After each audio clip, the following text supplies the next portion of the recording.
All right, let's get started.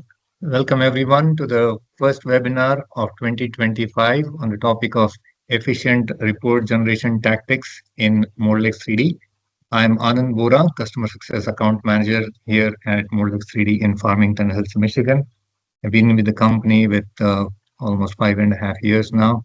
So great going. Let's get started with this topic.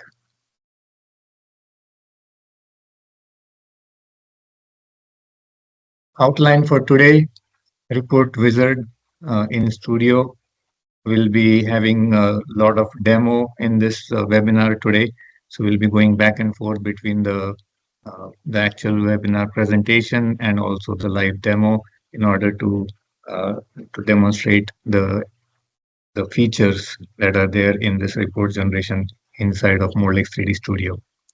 Notable features will be looking at them initially, followed by customized report template in PowerPoint as well as in Excel format, specific template versus general template, how to create them, compare runs, how to write reports with compare two or more, actually up to 4 runs in a template in a PowerPoint report, so to say, and then collaborating result list and customized results.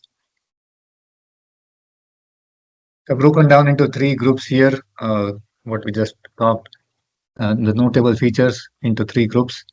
Run summary, molding process sheet, and report generation in the first group. Second one, save result status for each individual result.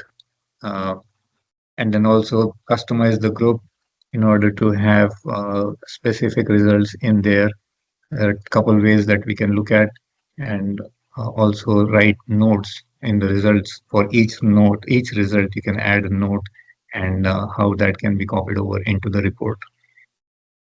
And then finally, look at results, compare multiple runs and how to write that report as well.